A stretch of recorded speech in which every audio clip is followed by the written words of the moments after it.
Hello, I'm John Molesky, and this is Wilson Center Now, a production of the Woodrow Wilson International Center for Scholars. Today, we're going to be talking about Israel's war with Hamas.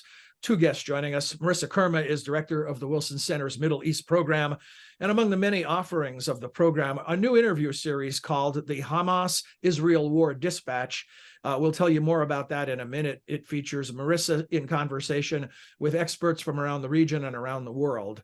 Also joining us from Jerusalem is Izabella Tabarovsky. Izabella is the Kennan Institute Senior Advisor on Regional Partnerships and Programming. She also oversees the Institute's Independent Journalism Initiative, its Historical Memory Initiative, and if that's not enough, she manages multiple Kennan blogs. Izabella is also co-host of the Russia File podcast. Welcome to both of you. Thank you for joining us. Thank you, John. So, Izabella, if we could start with you, and before we dive into some of the details of what's happening, if you could give us some insights into the human side. What's the mood like based on the people you're talking about, to what you're observing with your coworkers out in the streets? Paint a picture for us. Well, I think the mood is most definitely very somber. Israel is a very small country, and this tragedy has affected everybody. I walk down the street. I live next to a very kind of lively, bustling street, and you walk down the street and a lot of the shops are closed, and you realize very quickly that some of them have suffered losses. For example, somebody has lost his son who was there in the south for the holiday. There are lots of people who've been obviously called into the army, and so there's nobody to man the shops. And some people just feel like it's not a time to be entertaining. So I passed by a coffee shop today, which had a sign on it, which said, because of the war, we're changing the hours. You want to know when we're open, contact us on this number.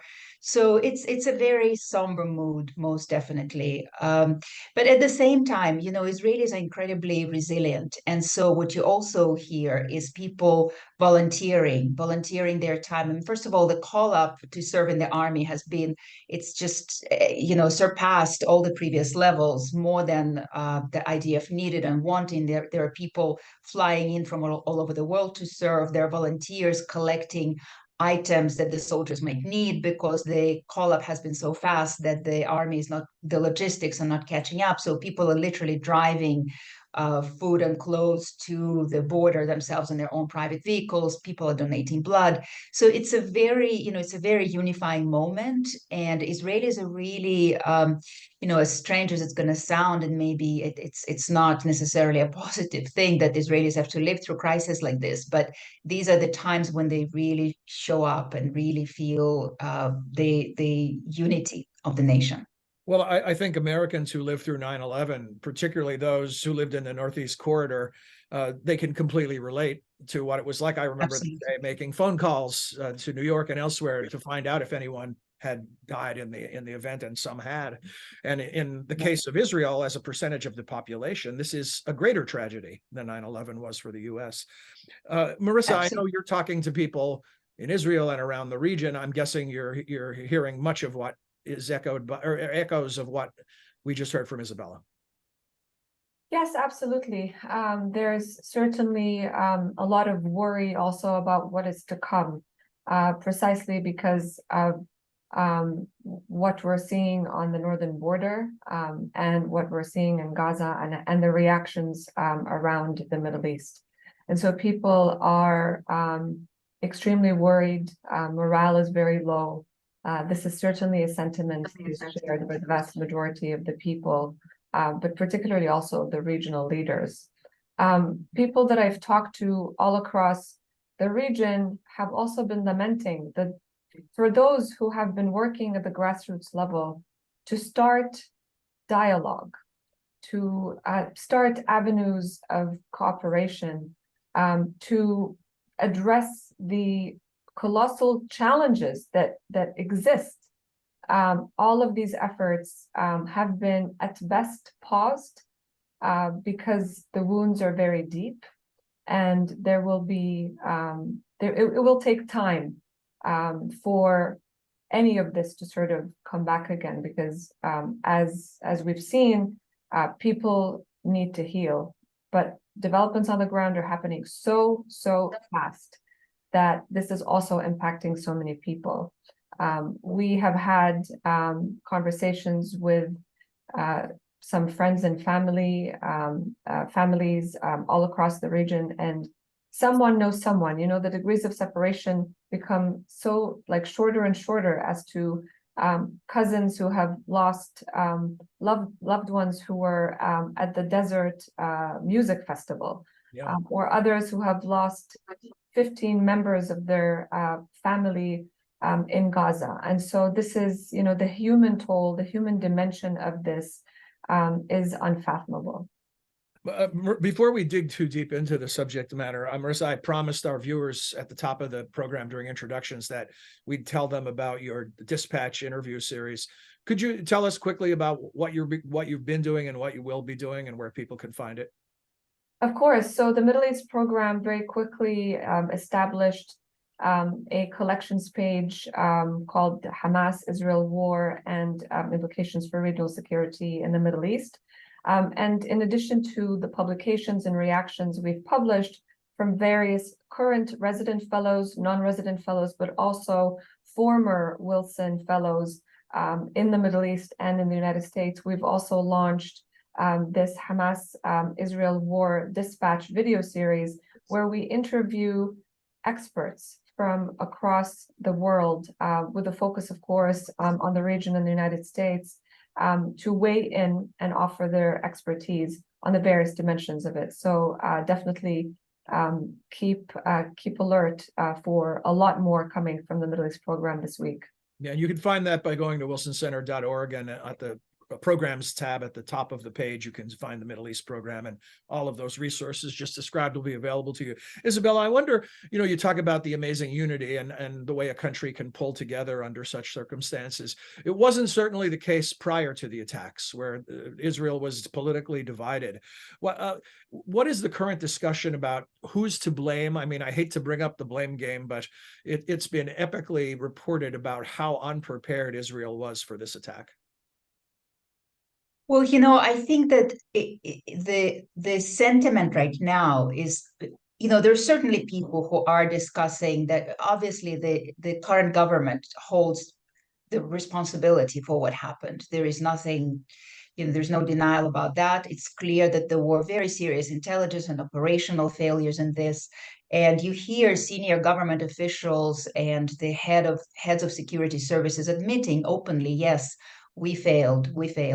There isn't a whole lot of mood right now or interest right now in going deep into it, because people understand that in order to win the war that's coming, they need to stay united. But there's also an understanding that once it's over, there will be investigations, commissions will be set up, people will get to the truth, and we'll see what happens to the current politicians. But there's absolutely, you know, nobody questions the fact that everybody understands who is responsible. Merissa, oh, I'm sorry, Izabella, I didn't mean to step on your last word there. Okay. The problems of dealing across the world with Zoom, right? It's not a perfect medium, but at least it allows us to speak. Merissa, I wanted to ask you about, you know, the failures of intelligence, certainly failures of Israeli intelligence, but maybe also regionally, no heads up from other countries. How did Hamas, how were they able to pull this off with such a veil of secrecy until the moment of attack? I think we will find out as more and more information comes through and more intelligence information comes through as to how this happened. Of course, all fingers were pointing towards Iran as responsible for the planning of all of this, but the leadership in Iran has made it clear to disengage from the planning and any information or any knowledge about the exact date and the exact details of all of this. But of course, this was an unprecedented attack, a very detailed and, you know, multi-pronged attack. So it could not have been planned overnight or over a fortnight. It certainly has taken quite some time and probably included training on various fronts. And of course, Hamas receives military and financial as well as political support from Iran. So many believe that Iran is complicit, even though the leadership continues to reiterate that they had no knowledge of the details of the attack. Izabella, if Iran proves to be complicit, this just increases the concerns of this spiraling into a regional conflict. Well, I think this is really the main concern. There is Hezbollah in the north, which is a proxy for the Iranian regime. If clear intelligence comes out that Iran was involved, then absolutely Israel may be pushed into taking some steps that I don't think it wants to take right now. It certainly doesn't want to be fighting the war even on two fronts, forget about more than that. It really wants to focus its efforts right now on the south, on Gaza, and achieve its military objectives there. So yeah, absolutely. I don't think it's in anybody's interest right now for this to escalate into a major regional war. Merissa, what do we know about U.S. efforts and other efforts to make sure that doesn't happen? Certainly, we know what the U.S. has said publicly, and it's clear that they want to keep this contained. But I'm imagining that there are also back channels that are frantically communicating about everybody stay calm. Well, I think Secretary Blinken's marathon diplomacy in the region in the last 6 days is testimony to the criticality of that number one objective, which is preventing this war from expanding further beyond Gaza. And so beyond, of course, this shuttle diplomacy, we're also going to see President Biden visiting Israel to reiterate United States support for Israel and the Israeli people, but also to Amman, Jordan, where he will meet with regional leaders, including King Abdullah, Sisi of Egypt, as well as Mahmoud Abbas of the Palestinian Authority. And so these are all efforts to ensure that this does not go out of hand. From the military front, the United States, of course, sent a USS Gerald Ford, which is in the Mediterranean, and has been, of course, also doing all that it can, according to Pentagon officials and others, to ensure that there are deterrents in the region, and and a clear message to state and non-state actors, and by that they mean Hezbollah, other factions as well as Iran, to not take the opportunity to expand this war further. Izabella, Merissa mentioned President Biden's trip to Israel, and just I should alert our viewers that on the moment we're recording this discussion, it's the eve of President Biden's departure to Israel. And so by the time you see this, that trip will have happened. But I'm sure it's greatly anticipated, Izabella. And I wonder what you could tell us about how significant this is, what it means to Israelis to have the American president essentially visit them while the country is a war zone. Well, I think it holds an enormous significance. Israelis view the United States as its most important ally and friend. The level of cooperation with the United States, including in the security sphere, is truly incredible and multi-level and very, very deep. Today I was walking through my neighborhood, through that street that I was just mentioning earlier, and I saw a big portrait of President Biden right there, that just appeared, thanking him for his support. I think that it's an enormous boost for morale, and it gives people a sense that, in fact, that line that he said, that Merissa also referred to, don't, like, for any other actors who might try to take advantage of the situation, don't do that. I think it's really, really important for Israelis to see this. In addition to expressing unwavering support for Israel, President Biden and others, Secretary Blinken and others, have made clear that they have deep concerns also about innocent Palestinian civilians. Can I have both of you talk about the current status of attempts to get humanitarian aid to those people and find any safe haven that might be available? And then also, if you could comment on some of the other regional players, Egypt in particular, with a shared border and a route for supplies. What can we expect there? Will we see Egypt or other countries step up? Merissa, let's begin with you, and then we'll hear from Izabella as well. Yeah, that's absolutely correct, John. Secretary Blinken as well as President Biden have prioritized addressing the humanitarian conditions in Gaza because they are dire We've had over 1 million Palestinians, according to UN figures, displaced from their homes. And of course, the death toll is rising by the hour as a result of the bombardment, with a very large number of civilians killed. So this is a situation that many of the regional leaders have been monitoring on a daily basis, precisely because of the reactions that it's also that it has created across the region with the Arab populations and beyond. So in terms of how to do this, the United States, I think, has been able to achieve one small win in this regard when Secretary Blinken announced that there is a plan that is closely coordinated, of course, with Israel to ensure that there is a humanitarian corridor and that donor countries and international organizations will be able to go in with all the needed medical, food, and other supplies, especially given the fact that the Strip is also under siege with water, electricity cut off.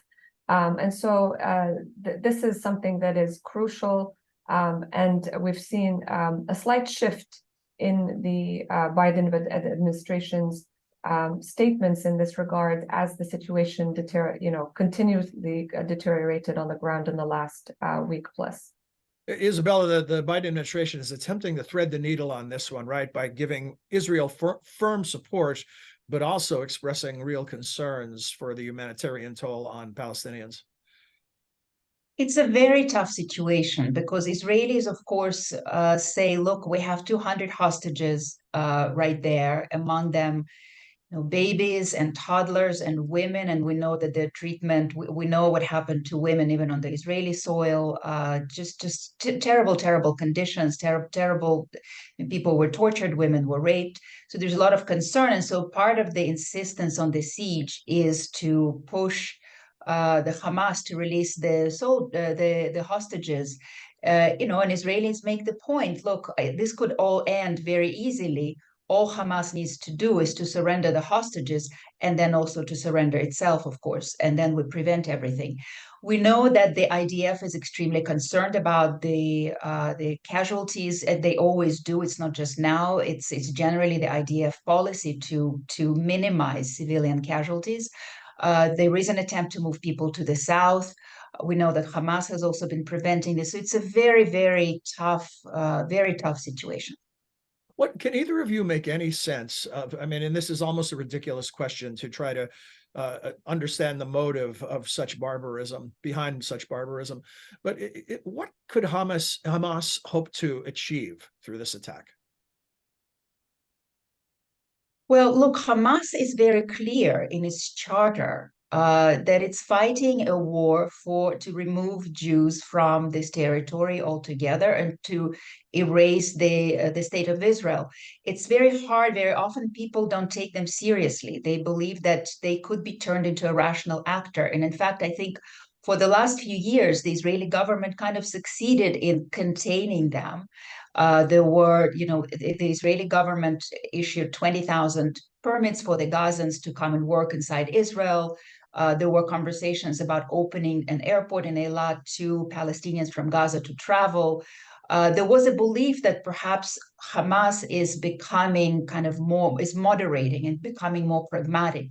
But what's interesting about this is that in an interview that one of the senior Hamas leaders gave to the Russia Today Arabic channel the day after the massacre, he said, "Look, we just pretended. We never meant to put down arms. We don't care about the economic aspect of things. We are fighting this war because we believe that Israel doesn't have a right to exist, and this is really what it is." And just to add one more thing, the really deep and sad and tragic irony of the situation is that the agricultural settlements that were destroyed in the massacre were the ones that employed many of the Gazan workers who came from Gaza on these permits to work there. So it just shows you that the rational arguments here don't work. It's a very different kind of thinking. And as you just were, the reporting on this has been quite clear, and even Hamas's own statements have made clear that this is not about helping Palestinians. This is about ultimately the destruction of Israel. Merissa, the other critics have said, look, the Netanyahu government has depowered the Palestinian Authority through its policies over the last several years, if not over more than a decade, essentially creating a void with anyone to deal with, because as was just described by Izabella, Hamas is not someone that you can negotiate with, or an organization you can negotiate with. How do you get out of this sticky wicket? When we look toward an end game, who can Israel negotiate with? I mean, Izabella is right in her analysis about how the Israeli security establishment and the military had been dealing with Hamas over the years. I mean, and that's sort of, it goes around also in the Arab world, where they had been kicked out of various Arab countries, for example. But then sort of there were attempts to talk to, the so-called moderate voices within Hamas. And of course, with this attack, all of that has gone out of the window. Now, how do you empower the Palestinian Authority at this point? I think you're right, John. I think many Israeli analysts that I have spoken to or who have read recently have pointed to Israel partially as to blame for the weakening of the Palestinian Authority. But of course, the Palestinian Authority also shares that blame. We're talking about corruption, poor governance, and losing credibility almost completely amongst the Palestinian people. And so with that, you empower extremist factions, particularly Hamas. And that is what has happened over the course of the last 10 plus years. Just as a reminder, Hamas won the elections in Gaza in 2006. And as a result of that, we've seen that blockade against the Strip. And so this is going to be a very sort of complex web to navigate for many of the regional leaders. But so far, Palestinian President Mahmoud Abbas is the PA president, and he is the person who will continue to speak on behalf of the Palestinian people. But of course, there's a lot of fear, worry, and anxiety for what is to come, precisely because of the uncertainty of all of it, and the somber mood that Izabella talked about in Israel. I think it is shared also in many parts of the region. Izabella, uncertainty certainly is the coin of the realm these days, and it will be for some time. And adding complexity to what Merissa was just talking about, I want to get your thoughts on potential endgames. Are the warnings from the Biden administration that please don't think about occupation as part of the endgame? What is the discussion in Israel now, or is it just too raw at this point because the attack is so recent that no one has really thought that far ahead? Well, I think that people are thinking that far ahead, but they can't give it that much energy because really the priorities are elsewhere.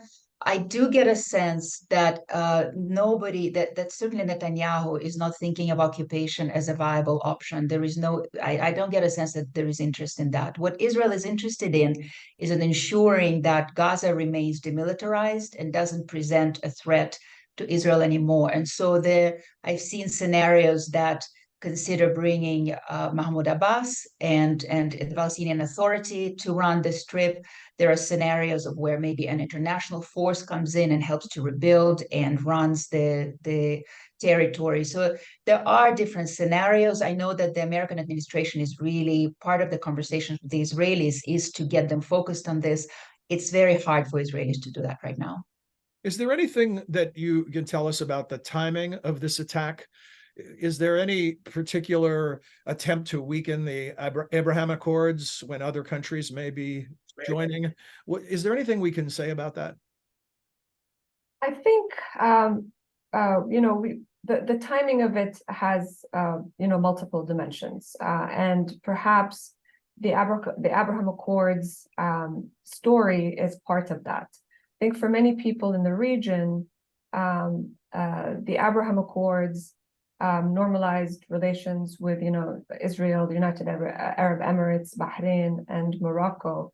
And there was a lot of momentum that these countries have been commemorating. It's been 3 years since the signing of the accords, with trade agreements, with all sorts of initiatives on the scientific, technological, security, education, health, I mean, you name it. But with that, many people in the region feel, including some of the region leaders who have not necessarily been outspoken about this, but have been talking about this behind closed doors, this has marginalized the Palestinian-Israeli conflict and the Palestinians in particular. And so with the intense diplomatic shuttle diplomacy that the Biden administration has also been engaged in trying to get the Saudis and Israelis to forge a deal this year, I think that has a large part of the why now scenario. I think for many people as well, and I think we've seen reporting on this throughout the course of the year. But before this Hamas attack on Israel, it had been the deadliest year for Palestinians in the West Bank. And we've seen the IDF go back into the West Bank for the first time in many, many years. And so the tensions were pretty high. A lot of those incursions into the West Bank over the course of the year, of course, from the Israeli side, were meant to capture different factions. And none of these were necessarily linked to Hamas, because we had seen many ad hoc groups emerging. But of course, it was a security concern for Israel. And for others in the region, there were worries about tensions rising and warnings by many regional leaders that the status quo is unsustainable because we will continue to see cycles of violence. But I don't think anybody expected the level of this attack and the aggression that we have seen with this particular Hamas attack on Israel and its people. It defies imagination, just the sheer horror of what we've witnessed. Izabella, I'm wondering, when Russia attacked Ukraine, there was talk of an immediate march to Kyiv and victory within days, and here we are several years later. How is Israel approaching this conflict? Do they see this as a long war? Well, they certainly think that it will be. They're talking potentially months, so they're not thinking of this as a blitzkrieg of any kind, because we're talking urban combat potentially, and then, to really clear out the strip from all of the Hamas militants, terrorists. I think the expectation is that it will take a while. Before we close, and you've both been very generous with your time, and Izabella, I should say, from personal level, it's great to see you and great to see you safe, knowing that you're in a potential harm's way. I want to ask both of you about the bigger picture if we step away from the conflict and the trend, the disturbing trend we've seen over the last several years of a rise of anti-Semitism. And Izabella, you've done landmark work on tracing the history of this over time in Russia and other countries. Can I get both of your thoughts on how this may overlap with that? Well, I think that it overlaps in many important ways. We've seen an explosion of hate speech on Twitter, currently X, related to this. American Jews are already feeling pretty uncomfortable in a lot of places in the U.S., and I think that the research that I mostly do relates to how the specific form of demonization of Israel and its founding ideology of Zionism intersects with anti-Semitism. And I think that what we're seeing in current moment is precisely that kind of an intersection, where it's not about criticizing Israel, it's not about criticizing Zionists, but it's really about demonizing them. And that's when people start using old kind of anti-Semitic tropes with regards to Jews as a collective. And it's a very precarious moment in that regard. Your thoughts, Merissa? I think we will see a rise in anti-Semitism and hate crimes in general. I think President Biden was very wise in reiterating the importance of protecting Jews and Muslims in America. We've seen over the weekend a heinous crime against a Muslim Palestinian boy in Chicago who was stabbed to death by his landlord.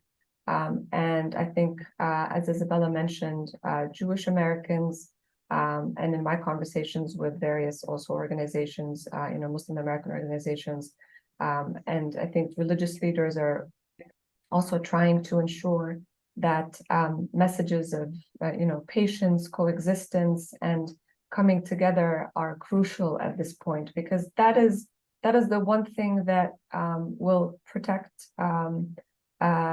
these communities from hate and from what Izabella talked about, the social media aspect of this. There is, of course, this, information war happening as well, beyond the battleground, on the ground. And the key is to ensure that with as bad as it is online, the key is to ensure that this does not spill over to impact people, innocent people. Places of worship have to be protected. And we've seen, of course, attacks here in the United States and in various parts of the world against people of the Jewish faith. And so this is going to be one issue of major concern for various governments, but particularly here in the U.S. Well, this is clearly a dark, deadly, and dangerous moment. And if there's any hope of getting through it, it's going to take clear-eyed analysis, the type of which both of you have provided today, and also historical context, Izabella, which has been a trademark of your work. So thanks to both of you, not just for today, but for your ongoing work. Thank you so much. Thank you, Izabella. We hope you Thank you, enjoyed. Merissa. I'm sorry, didn't want to step on your thank yous. But in addition, let me thank those who watched this program for your attention and your interest. We hope you enjoyed it and that you'll join us again for another discussion at Wilson Center Now, and we'll follow Merissa's ongoing work and the great archive of work from Izabella as well. It's all available at wilsoncenter.org. Thank you for your time and interest.